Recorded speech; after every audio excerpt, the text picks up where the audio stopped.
তো এখন অম্বরীশ মহারাজ একাদশী ব্রত পালন করেছেন। দ্বাদশীর দিন একাদশী পালন করতে হবে, একাদশী ব্রত ভঙ্গ করতে হবে।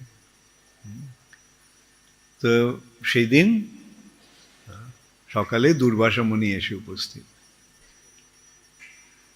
দুর্বাসা মুনি তিনি অতি সহজেই ক্রোধান্বিত হন, রেগে যান। জয় শ্রী শ্রী রাধা মাধব সখী বৃন্দ কি জয়, শ্রীমান মহাপ্রভু কি জয়, पंचतत्व की जय, যশোদা दामोदर की जय, श्री श्री नृसिंह भगवान की जय, गौर प्रेमानंदे हरि, श्रील प्रभुपाद की जय। তো এখন তিনি এসেছেন স্বাভাবিক, অম্বরীশ মহারাজ শ্রদ্ধার সহকারে তাকে নিমন্ত্রণ করেছেন, তাকে অভ্যর্থনা জানিয়েছেন, আসন দান করেছেন। আমি আজ্ঞা করুন, আমি কি করতে পারি আপনার সেবা। তো স্বাভাবিক দুর্বাসা মুনি কে তিনি নিমন্ত্রণ করেছেন। তো দুর্বাসা মুনি বললেন ঠিক আছে, আমি একটু যাই যমুনায় স্নান করে আসি। এটা হচ্ছে বৃন্দাবনে। অম্বরীশ মহারাজ বৃন্দাবনে একাদশী ব্রত পালন করছে। তো দুর্বাসা মুনি যমুনায় গিয়ে ভগবানের ধ্যানে এমন মগ্ন হয়ে গেছেন যে তার আর কোনো বাহ্য জ্ঞান নেই। এদিকে দিন চলে যাচ্ছে, একাদশী পালনের সময় চলে যাচ্ছে। তো অম্বরীশ মহারাজ ভাবছেন কি করবেন।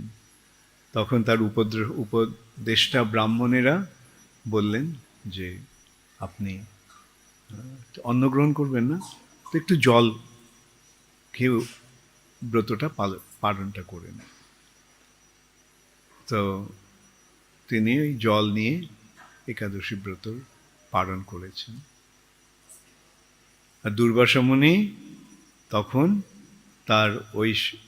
তার দিব্য শক্তির দ্বারা তিনি জানতে পারলেন যে অম্বরীশ মহারাজ এইভাবে জল পান করেছেন।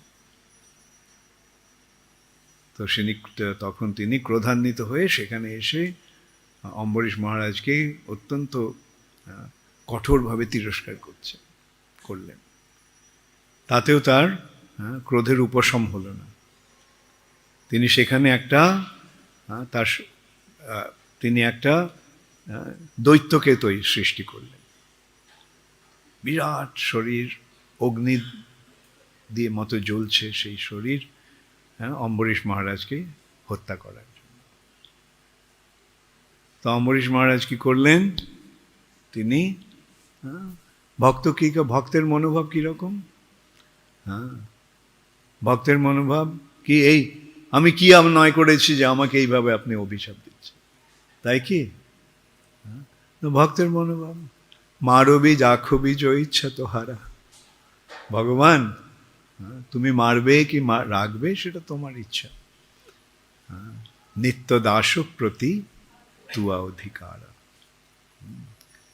তো এইভাবে অম্বরীশ মহারাজ ভগবানের শরণ নিয়ে আছেন, শরণ নিলেন।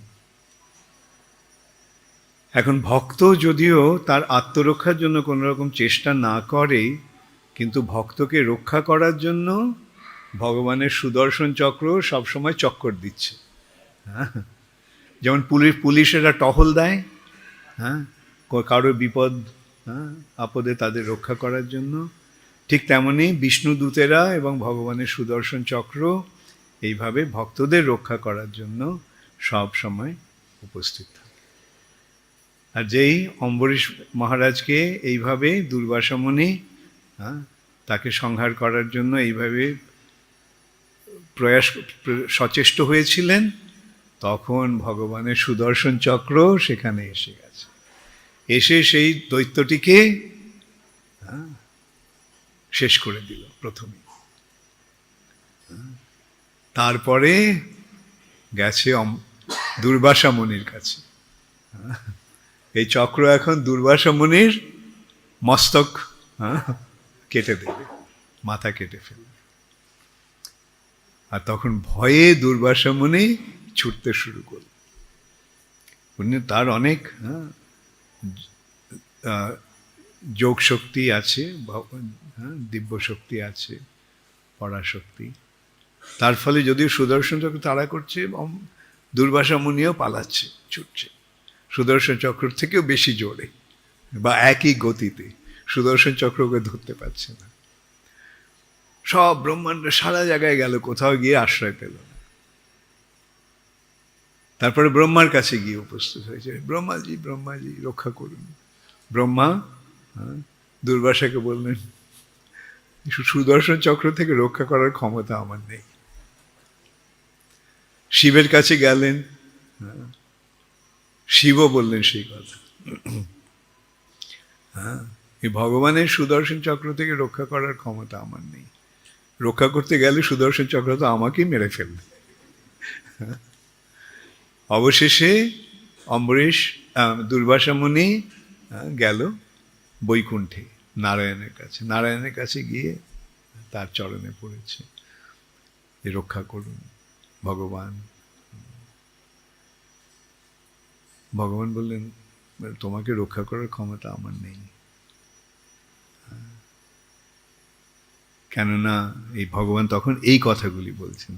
এই পূর্বের 3টি শ্লোকে ভগবান, আচ্ছা,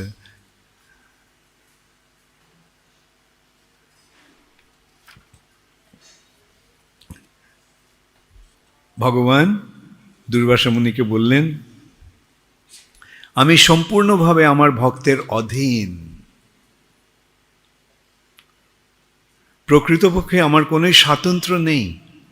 যেহেতু আমার ভক্তরা সর্বতোভাবে জড় বাসনা থেকে মুক্ত, তাই আমি তাদের হৃদয়ে বিরাজ করি। আমার ভক্তের কি কথা, যারা আমার ভক্তের ভক্ত তারাও আমার অত্যন্ত প্রিয়। হে দ্বিজশ্রেষ্ঠ, যে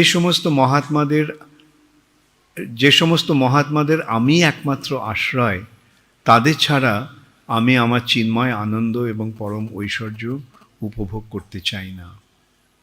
তারপরে আসছে আজকের শ্লোকটা।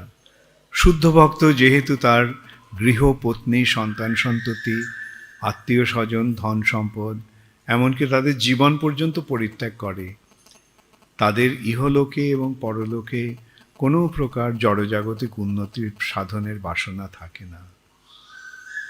সেই প্রকার ভক্তদের আমি কিভাবে পরিত্যাগ করব? তো এইভাবে ভগবান দুর্বাসা মুনিকে বললেন যে এই সুদর্শন চক্র থেকে রক্ষা করার ক্ষমতা আমারও নেই। কেন ভগবান এখানে বলছেন যে আমি আমার ভক্তের হৃদয়ে বিরাজ করি। সুতরাং যেহেতু তুমি ভক্তের চরণে অপরাধ করেছো, তাহলে তো তোমার এই অপরাধ থেকে মুক্ত হওয়ার একমাত্র উপায় হচ্ছে সেই ভক্তের কাছে গিয়ে ক্ষমা প্রার্থনা করা।